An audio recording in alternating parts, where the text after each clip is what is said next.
Hi, and welcome back to Beyond the First Response. It's Christy Lister here, along with Ciara Dooley Madrid. Ciara. Would you like to introduce our guest? Well, we'll just name him as the notorious Captain Dave Betz. I feel like there should be some rockin' music. I wish I knew which one I had it on there. I would have rocked it out on my soundboard. Or just like did some drums. Yeah. That's not even a drum. I don't know what that was. I tried. That's right. That's right. So Dave is part of our First Help family. Unfortunately, but fortunately, we are lucky enough to know him. So that's the positive out of everything. Dave, do you want to start with kind of telling us how you became involved with First Help? Sure. Well, I think better to say maybe First Help became involved with me in 2017. I lost my son to suicide. Cold February morning, he passed away. And then I met Karen as a result of that up at the State House through another person in Massachusetts, Janice McCarthy, who was a big advocate of suicide prevention after she had lost her husband from the state police. So I had met Karen up at the State House totally by chance, when we went up there to advocate for the mental health bill for law enforcement that still is not passed. But Karen was up there. She told me her story. She told me, the organization Blue Help at the time, developed a, friendship through tragedy since then. And obviously, as Ciara introduced you, you are a police officer as well. Well, a little bit higher up than patrol now. One of the guys. Has it been difficult for you to stay on after everything happened? No, oddly, because I've known for a long time that, this epidemic, if you will, has existed for, forever in policing. This is my 35th year. You just aged yourself. And, I come from a policing family, so I've known cops all my life. The older you get and the more you're on the job, you kind of remember back to, when I was a young kid, hearing the stories that, a law enforcement officer died cleaning his gun. And, to me, that just doesn't happen. You know what I mean? You're very proficient with firearms, and I think that at the time, I think we might have been trying to do the family a greater service by shielding, the stigma, I guess, how they died. But I think it actually does more of a disservice because it doesn't allow for the recognition of, the cumulative stress and trauma that cops face, throughout. I don't know, it could be a 3-month career or a 35-year career. It doesn't matter. You could be on the job the first day and see something horrific and it stays with you forever. And I never really realized that until I lost my son, how much more collateral stress I was under from everything else that I saw over the course of my 35 years. Because nothing you learn in the academy teaches you to see death in so many different ways, so often. And then you have to go home and deal with your own stuff, right? But the only difference is when you're at work, you can control things, right? If A happens, you do B. If you're home, it's kind of a different ballgame. The cops love control. They love to be in control of things and have the final say, but when you can't control what happens, it changes the narrative. So I knew that when my son died, that I had to try to change more of the culture to have it better received if you're having a problem, to be able to talk about it openly. And I knew that when my son couldn't finish his career, that I had to extend mine to be able to, further his message, along the message that, it's okay to have a bad day. It's not normal for us to go to work and see what we see and be able to just go home and shake it off. And it's not like it's not a ball game or a sports game where you can have a bad day and you're back on the field the next day without any repercussions. Your average is going to go down if you don't get out what you need to get out. Out of curiosity, did you recognize that maybe I should ask it this way. Did you struggle with processing your career, your daily on the job? And obviously your son did, but did you recognize that after he passed away, or were you aware of that prior? I was more aware of it afterwards, whereas before I knew it was a job-related hazard, but it was always the part of the job that you knew you were going to come into, and that you signed on to, see people at their worst, and that we were always going to calls where people don't call the police when anything good happens, right? And no matter how many, cups of coffee you have with the citizens, or coffee with a cop, or rookies with the cookies, it's still bad things that you're going to see happen every day. So I always kind of thought about it that, all right, we're going to see something bad today. And I would just kind of, put it away in that little pocket upstairs and not really think about it.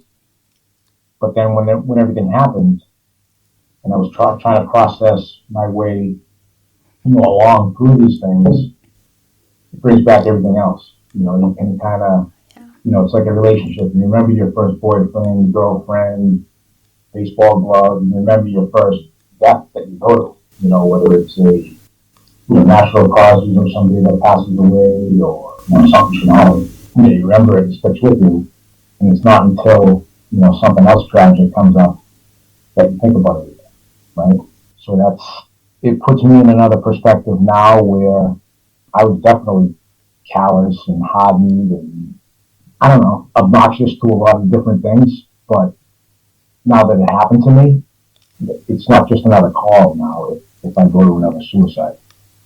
And I try to instill that in the other guys, even the old timers that are here and the younger guys. Like, it's not just another call that you're going to go to because it's somebody's family member that died. And I could see that firsthand when the guys came to the scene, where my son was after I had found him, that, these guys who had been on the job for a long time, through thick and thin, side by side, and different events that we've had here, they were just floored by, wow, like this is happening too fast for somebody right?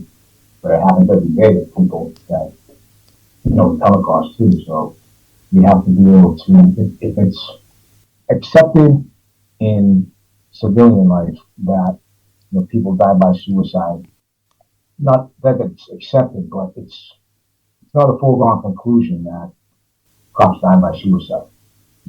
Right. It's just that. Well, and it's not even a desensitization when it's the civilian side. It's more of a de-emotional. I'm making up a word right here, guys. De-emotionalization. It's like a triage, right? In the hospital, our hospital personnel would have to be able to deal with these things and move on. But even in that sense, you would not be human if you didn't have any feelings or emotions to come across somebody in the field somewhere that's dying, dead or passed away, because they belong to somebody else, and when it happened to me, totally blindsided by the whole thing. And I can only, imagine how eye-opening that was, for a lot of guys I work with, where they think that they're working alongside, or at least I thought I was working, as a middle class, even if you want to call it a functioning, dysfunctional family, right? We're all middle class, all raised, all the kids were raised to go to a school, roof over their head, they all have a car, they don't want for anything.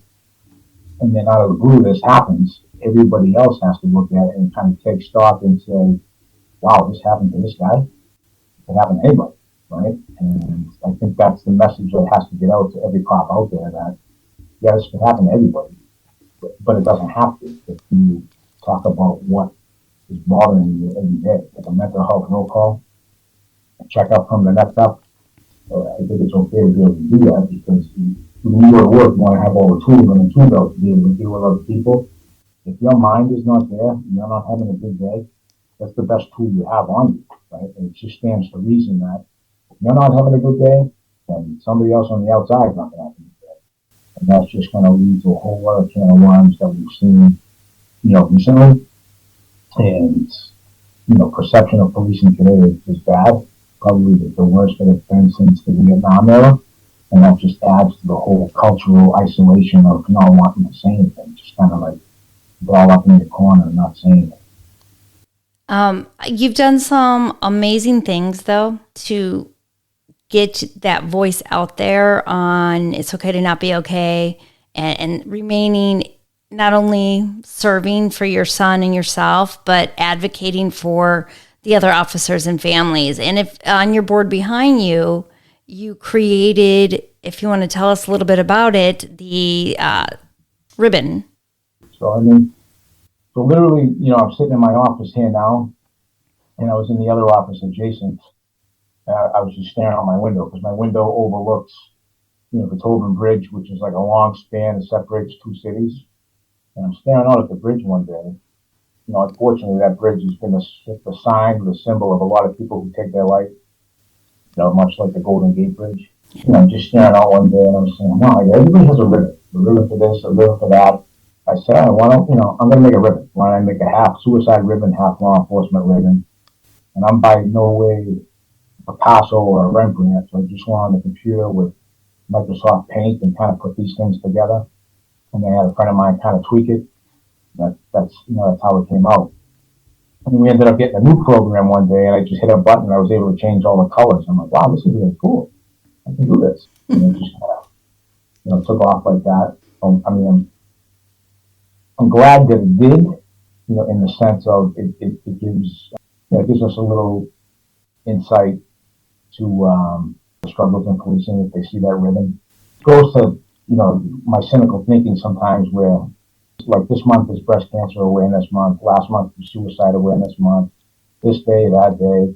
I think every day needs to be that day for whatever person is going through whatever, like just that day, that minute.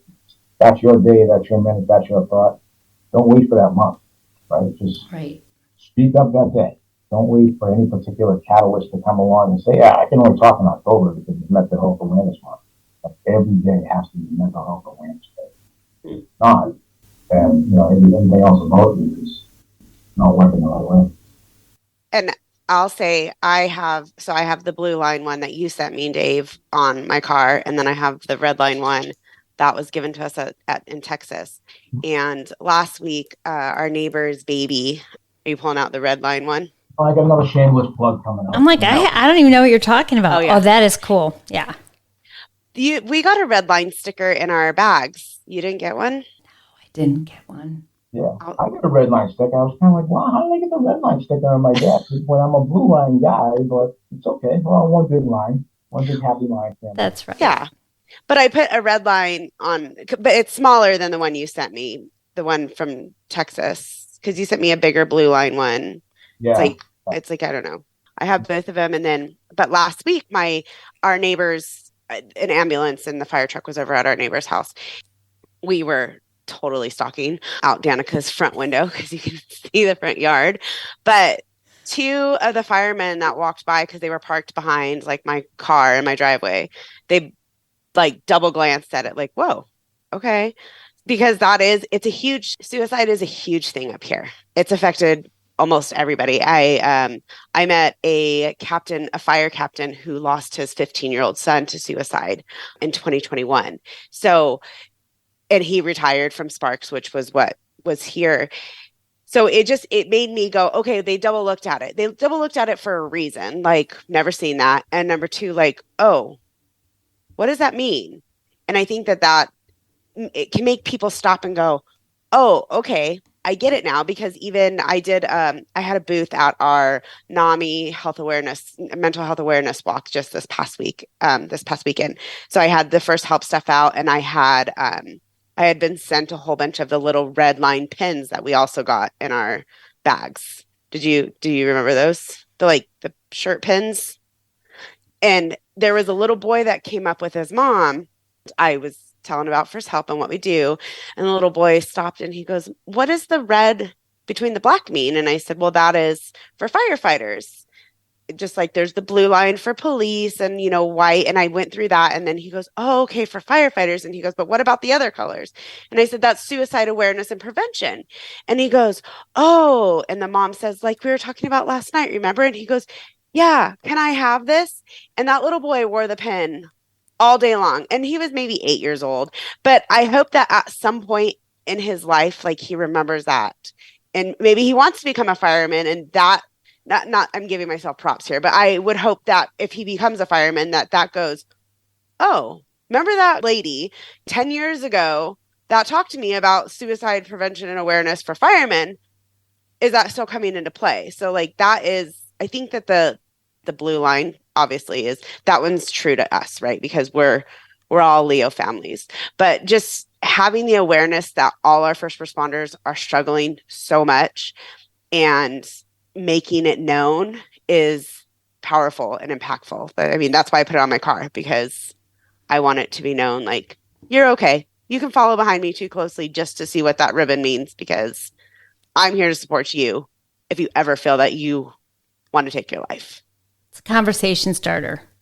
Yeah, 100%, right? And it's, that's what it's all about, to be able to normalize the conversation about something that's abnormal, right? Something like suicide. It's funny with those colors. So the company that I have now trying to make all of those ribbons in different colors, the gentleman that was going to make them for me said that, I need those in a particular file, right? I go, we need a particular file. I have like a JPEG file and this guy. He goes, well, I need them in a vector art file. Whoa, now you're like way over my page. I don't know what a vector file is, and we went back and forth for weeks trying to tweak different things.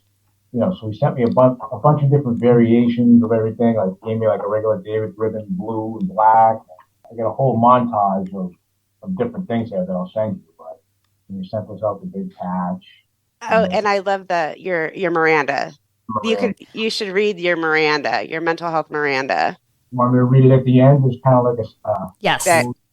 You're a genius. We'll put that on air too. I just play it on a computer, but I have the military one now, so it's unfortunate that we're having the conversation the way we're having the conversation about stickers and everything. But again, like with the 988, I'm saying who else but cops, firemen, first responders, ambulances. They're out there every day like a walking billboard, and we had the billboard with the 988, the big electronic thing. I said, why don't we put it on a police car?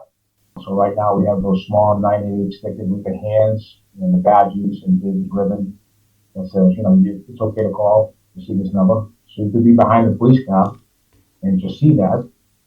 We have the signs on the street signs now that the city was gracious enough to donate and put up on all the street poles. And I think by having those out there, even if it's one person, that sees it, and they might be having a bad day and they think twice about, taking their life, or they just think about reaching out to somebody else, that the numbers there at the disposal. Fire department's doing it now. They jumped on the bandwagon with the 988. But I think it's, something good coming out of, tragedy. And if I can, contribute at all so everyone else can be a part of that, then I think that's awesome, But I want to point out too, if it's just one person that takes that step back and maybe contemplates and doesn't, it's more than just one person that affects.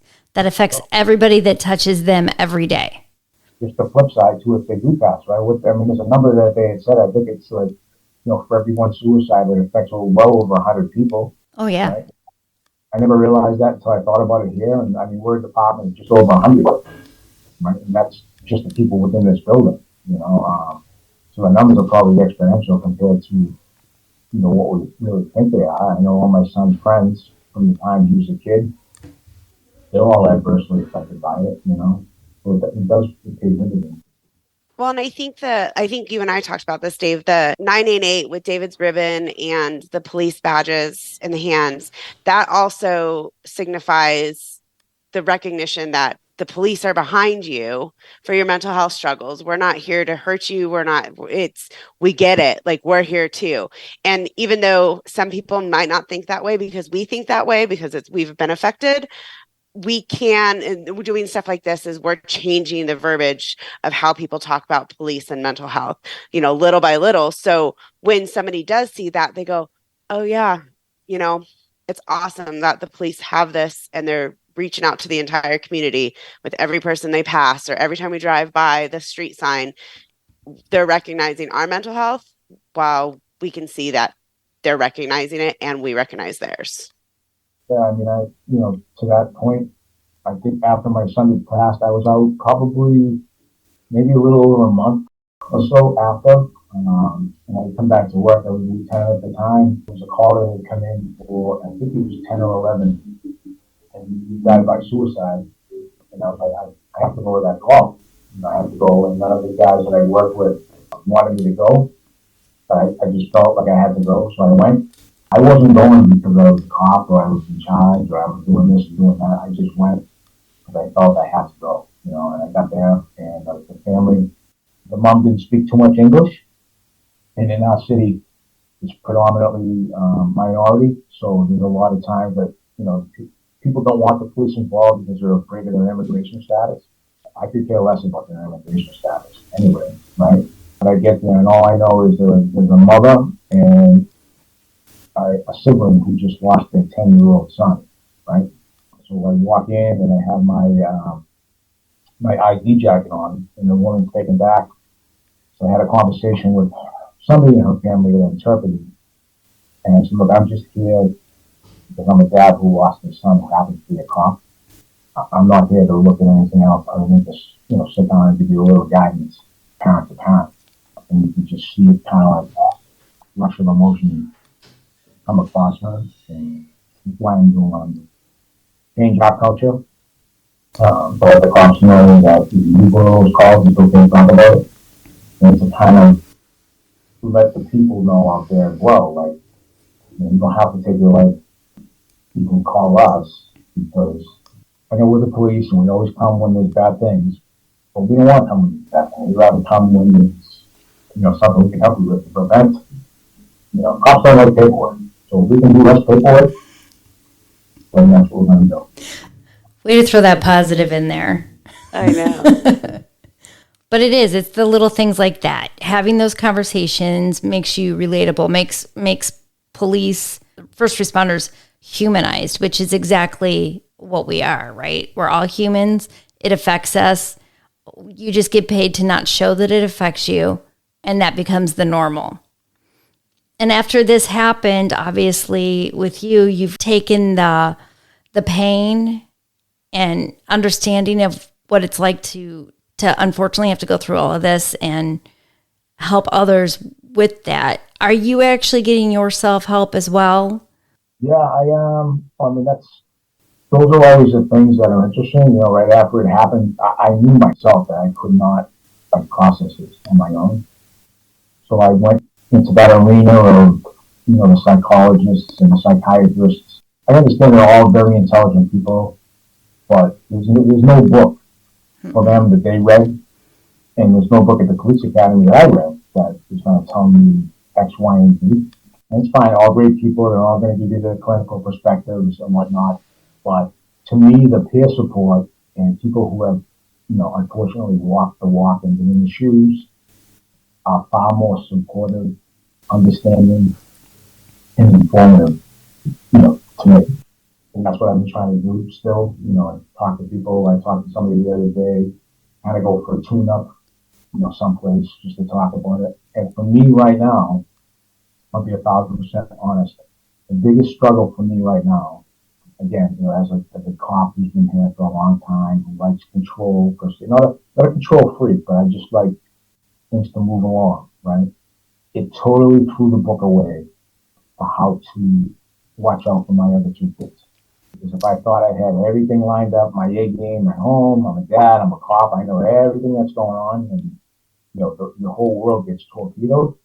Now what do you look for in your other two children when they lost their sibling and their confidant and their protector? And that is a total whirlwind. And to me, that is the most stressful part of my life right now. I could come here every day and deal with the worst of the worst. When I do not know what's going to happen minute to minute with my other kids, it's scary. It's scary. It bothers me. It's horrifying. Yeah. Horrifying. It's the unknown, right? but now it's known. Yeah. It's happened, and it's something that we all need to be aware of. Regardless of how good we think we are, or whatever questions that we're asking our kids or our coworkers that we think are the tough questions. Like, you need to ask tougher questions. You need to don't be afraid to probe.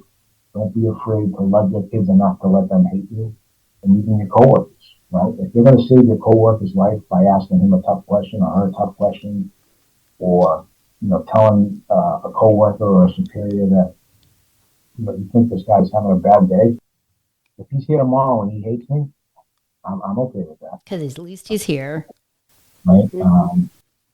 Yeah, it's interesting because my kids, obviously, they're all struggling differently, coping differently. My daughter's the one that lives at home right now.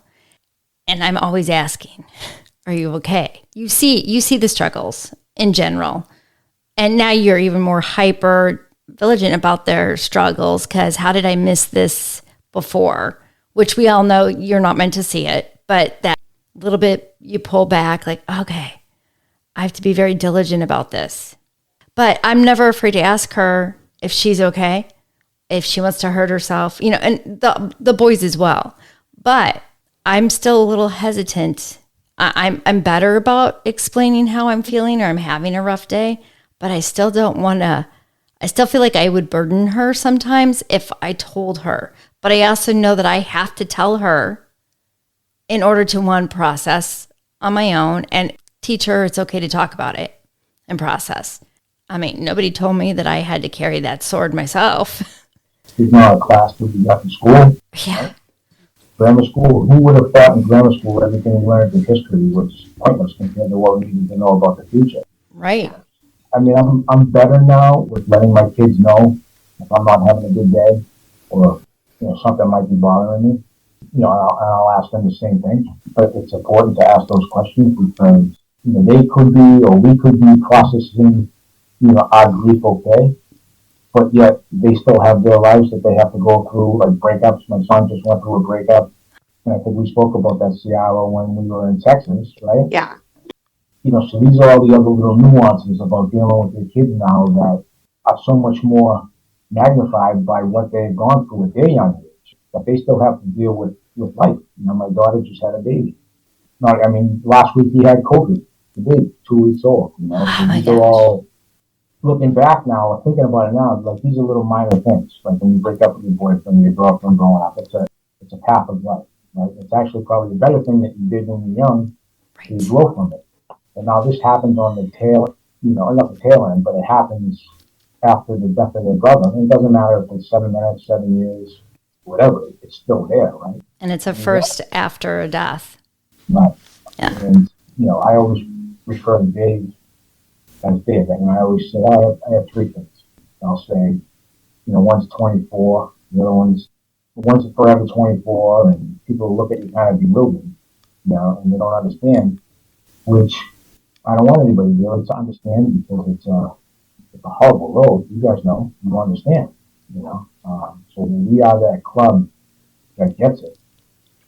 Thankfully we do. We have each other to have these conversations with. So the peer support network and the family support network outweighs, sitting on a couch in somebody's office who's going to tell you that, you're definitely going to go through all the stages of grief. I didn't go through the anger stage. A little bit different. I think for me, only because I saw the outpouring of love and support for my son. I knew I raised him the right way, and to see the love coming back, to him, I knew it was genuine. It wasn't just, somebody coming to pay their respects, because you just can't fake, the genuineness and, the raw emotion on people's faces. So I keep going. So you guys keep going. So I'm going to ask you a really hard question, and only because it pertains to me too. And we haven't spoke about it, but we've spoke about it like before in one of the sessions in Texas. And then you talked about it just here. You found your son. I witnessed Matt's suicide. But I don't remember any of it. I remember right up to it. And then probably, I don't know, I can't even give you a time frame, 30, 60, 90 seconds. And then I remember after it and running out of my room. do you remember, and how do you process that memory? Because I know that is linked to, like, as a first responder, what you see. You've seen so many deaths prior, and then when it's your own child, like how, and I'm going through, and I'm saying this just because suicide has affected our life twice. And then there was another suicide up here in our area. So that's 14 suicides in under 2 months. Thinking of how my body, my brain has protected myself. How does yours protect you from your sons, and how have you differentiated, if that's even a thing, between losing your son and having to see that, and then just on the job? So, with my kids in general, I always told them when they were, if you need me, I'll find you, right? Doesn't matter where you are, what you're doing, whatever. If you need me, call me. I'll be there, right? Don't call me if you get arrested and you're on your own. So that morning I got a phone call, about my son not showing up for work. Charismatic as my son was, and, as much as of a house devil, street angel he was, he had an excellent work ethic, and he would religiously be three places: home, work, or the gym. So home being with us, work, he worked at the Department of Mental Health Police in Boston. In the gym, he was literally at the gym all the time. I think I showed you a picture of him. I mean, he was in great shape. Both my kids were in great shape. But I think somewhere along the gene pool, we got mixed. But when he didn't show up for work, they called me, and I'm saying, "Wow, that's not like Dave," So I went in his room, and he wasn't in his room. And if he was going to stay out all night, with a friend, he would text me. He would always text me and say, "Dan, I'm going to be here. I'm going to be there. All right, be careful, be careful." So I went in the room. I literally opened, and it was February anyway, but I literally opened the door to his room, and it was like a freezer ice chest in his room. It was just so cold. And there was a holster on the grill, right? Just an empty holster. And immediately I was like, not good. Knew he had a gun. He had gotten his license to carry not too long before that. It's almost like a rite of passage when you want to, get on a job and everything else. And to see the empty holster, I'm like, this is not good, And the fact that he had a gun, I only found out about because my daughter had slipped and told me he had bought it. I was like pissed off because my daughter came in and she slipped and she said, David bought a gun? And I was like, what? And she said, he bought a gun. So to me, being a cop, I was never a gun nut. I don't carry my gun off duty at all. It was almost like a rite of passage, though, where your dad buys your first baseball glove. You probably want to go with your dad to buy a gun, like a cop. But I was really pissed off. So you'd come home, whenever you'd come home, and I'd ask him, and he kind of had the attitude, the big chest pump. And he goes, yeah, why? And I said, well, I just paid your car insurance for $400. You think you might want to kick some money back to that if you bought a gun? And he just kind of fluffed it off. So when I saw the holster being empty, I'm like, this is not good. So I went into cop mode right after that. There's no question I went into cop mode. I'm on the phone, calling, texting, no answer. I go to find my location. So I was paying for his phone, right? I paid his dad. His location's off. So I said, this is not good. I'm literally pacing around. Called a friend of mine from the state police, and I said to him, I got with a bad vibe. No way we can ping my son's phone to find out what he's at. I knew that if he was in an accident somewhere, he was very well known kid, very popular kid, small circles of things and whatnot. Somebody would call me if he was in an accident. Car was registered to his name, which is my name. They put two and two together. Which says, yeah, let me get back to you in a couple minutes. So as I'm doing that, I think I'm getting dressed to go out, right? It's cold, February. I didn't even put any clothes on. I put on my sweatpants and a t-shirt, right? My adrenaline's pumping. I'm leaving the house, but I don't even know where I'm going. I'm walking out of my door. I'm leaving, and I'm not even thinking. But I'm on my phone, and I'm trying to go through the Apple reset to reset his password, to try to find out whatever. I'm getting onto the reset my Apple ID or whatever, and it asks you like 3 questions. What was the first car you had? Okay, I bought it. I knew it. I knew what it was. What street did you grow up on? You only lived in one house your whole life. I'm like, all right, 2 out of 2. The next one was, what was the first concert you went to? I took him to it. It was the Hanson Brothers, right? Well, at some point when he became mature and a big stud, he must have had to change the Hanson Brothers because that's not cool for a 24-year-old kid to go to boy, right? I'm like, you mofo, you changed it, right? I'm doing this driving. As I'm driving, I still do not know where I'm going at all. I haven't, like, subliminally I do. Front brain, no clue. I'm just driving. Like I said, homework in the gym. So I go up this highway, Route 1, going northbound. I come to the turnaround to come back southbound to where the gym is.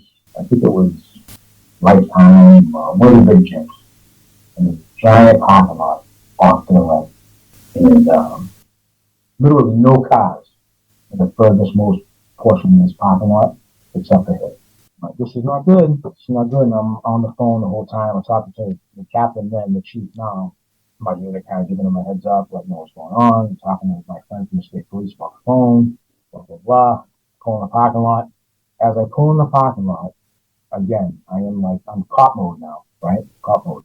I pull to the front of the car, almost like I'm pulling a car over, like a felony stop kind of thing. I get out of my car, and I know I took rubber gloves out of my car. Why, I don't know. Right? Just whatever. I go around the front of his car, the driver's door, the windows are fogged up, pulling the door handle. I'm like, wow. He's down in his lap.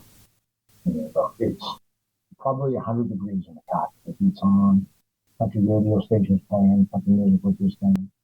All my buddies. They called me when we were at the city we were in Northern Chelsea. Actually, right at the time.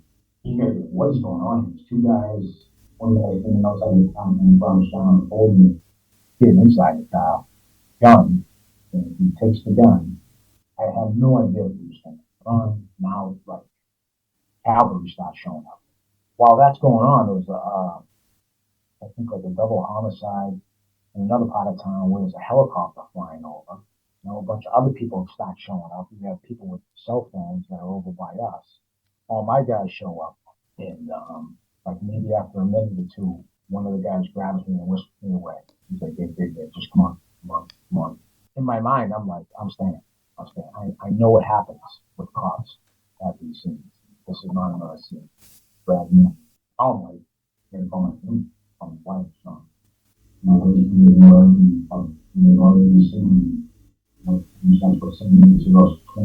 almost 30 years. I think I need 2 technologies for full time. Culmination of this perfect storm, I basically get the call about my son, call a bunch of people, respond, find my son, make the death notification about my son. My son in Rhode Island found out on social media. So now 2 of my guys, 2 of my best friends here, volunteer to drive down to Rhode Island to pick him up. We do that. Everybody comes to my house afterwards and shits on H.E.L.P. I remember telling my wife, don't go in the room. Don't pick the mail for like a week. I needed to be in that room. I was in that room like a conference tower room in a search warrant. Like I've done 1,000 things. Tip stuff over, go through pockets, go through shoes, pull out shoe liners, look for anything in that room, right? His phone, when he was in the car, he grabbed the phone off his lap.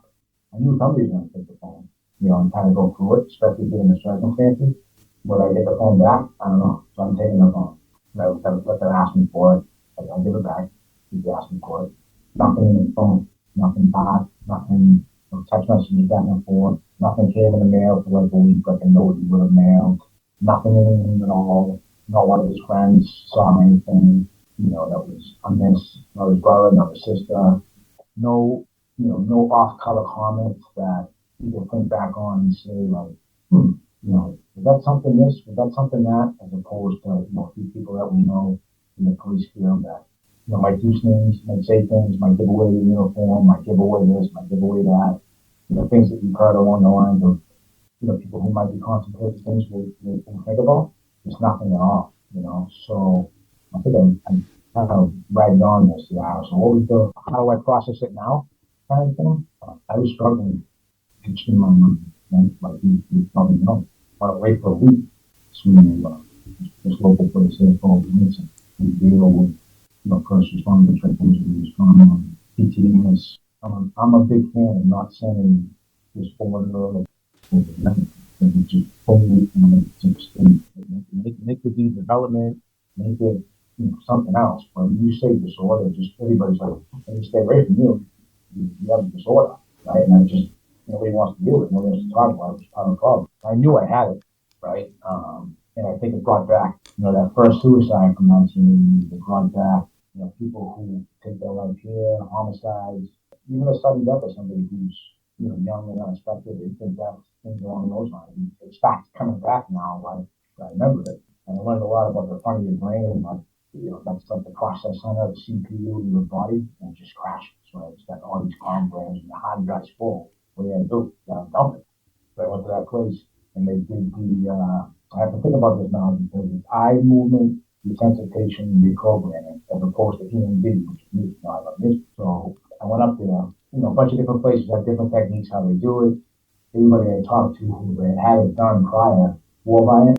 I've only had it done once. And they do things, however they do. I'm not going to really specifically say how, just in case anybody wants to have it done. I don't want them to be like predisposed to things, but I will say to you that I went from having like this cobweb in my face of the images to being able to kind of put them in another compartment up there. I still have the memory and the recall and things, but I'm able to recall, him being born, him walking down the aisle as a ring bearer, him having his first kick, things along those lines first, rather than just laying in my face all the time. And it's continual, right? You're gonna have a good day, you're gonna have a bad day. Actually, you're gonna have an okay day. But none of us are really having great days. Right. But it's days like this that we kind of look forward to be able to say, like, you guys get it, you understand that you can process it together. And I think that, that vision now for me is the vision of him being able to change something, moving forward. So when I talk to different groups like the Chiefs, a couple of weeks ago, it was the third year I talked at the Chiefs conference. I don't mind speaking to the Chiefs. And I told my wife, if I get promoted captain, she's going to be like my swan song because there's not too much they can do after that. But I feel strongly that you shouldn't have to keep going back to a conference of the same people talking about the same thing. Right. You should be, okay, this is a big deal. Right? This is a big deal. It's really happening. I know one of the stats with H.E.L.P that I quoted at the last one, ironically, that I didn't know, police chiefs probably have one of the highest rates of suicide or suicide attempts, even though they're smaller numbers in comparison to the rank and file. So if change has to happen, it has to start at the top, right? And who better to be the advocate than the people that are mostly affected by it, right? And have it trickle down. You lead by example, and you let the guys know, or the women know, you don't want to go to work today because you're having a bad day. That's fine with me because it's only going to come out in the public, and then I'm going to end up, cops don't like lawsuits, they don't like reports, things along those lines. So if you'd rather stay home and get help, then I'll drive you someplace that you need help, right? It doesn't have to be, the end all be all of your career. You're far better off trying to go get some help, rehabilitate yourself, come back, be moving in the sense of purpose, and then pay it forward to somebody else. And the people that you work alongside, they may say whatever they want to say, but cops and whoever else in human nature, but when it comes right down to it, look at you and say, wow, that has Mrs. Stone, that woman, she's doing what she has to do. She helped herself before she can help somebody else. Absolutely. And I think that's an actually great segue. Talk about your Miranda card because we're getting ready to wrap up. Through it all, sometimes, you have to remind yourself visually or hearing it daily. You created a card to provide all police officers. Trying to get them out there. Trying to get them out there, trying to get them in the academies, police stations, wall damage, whatever we have. Miranda, cops know Miranda. Right. I think it's a misconceived notion that we read Miranda all the time. Everybody thinks we have to read them all the time, but we really don't. Again, sitting here like I'm sitting here now, and just had that moment of epiphany moment. Let's try this, So I came up with the Miranda for cops, basically. I have the little wallet cards that I sent Ciara. Another shameless plug. That I still need to take to my chief, the one. I'm just going to get full disclaimer. I am never going to be able to read this without glasses because somewhere in the past 5 years, my eyes were way down. If you do the wallet-sized cards, they laminated on the back of it. It has, basically my son's story, and that's all. This is like everybody's me. It's everybody's Miranda. It's everybody's ribbon. Whatever color it is, it's everybody's ribbon. But I don't want it to end up being like, sweatshop coming from China somewhere that, these things are being made because they have a purpose, right? Yes. And none of us would be here unless we had our own individual purpose. But collectively, we have a big voice. So part of the ribbon, part of the Miranda is all for Dave. But it's his message that he can't read anymore. Right? He can't read Miranda. But if we can read his version of Miranda, then maybe we can all be here. So I'm going to read it from the big map up there because I can't see it on this card. It basically says it's the law enforcement, mental health Miranda. You have the right to go on living. We cannot afford to have you remain silent. You have the right to speak to anyone and to have them present with you when needed. Having these rights in mind, please reach out to anyone when you need to talk. You can decide to speak at any time you desire to help save your life. So if you understand all of these rights. At the bottom, it has the 24/7 lifeline, the 1-800 number at 988. So I'm cruising out. On the back, it just has my son's name, David K. Betz III, was a Mass resident and died at 24 years of age on February 22nd, 2017. His lifelong goal was to be a police officer and serve alongside of his dad, Captain with the H.E.L.P. Mass Police.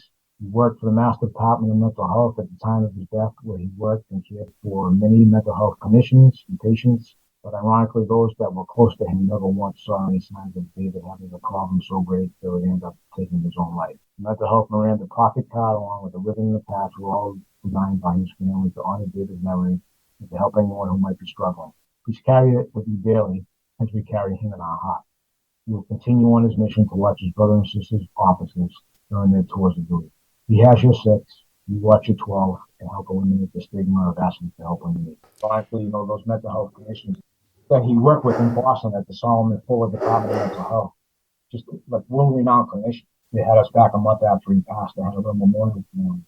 And these people they are the who's who in the field of clinical diagnosis and diagnosing people, seeing people every day. Hear them say that they never saw one sign, from my son, other than his utmost compassion for the people he dealt with. And he wasn't there that long to do that. He would walk people out at night. Nurses. Granted, he was probably looking for a date from one of them. That was his style. So the fact of, them not knowing, us not knowing, his friends not knowing, just solidifies the fact that, people struggle no matter what it is, right? And especially by today's standards, it's hard. It's hard to be a kid. It's hard to be an adolescent. It's hard to be a parent, cop, teacher, garbage man. Doesn't matter what it is, right?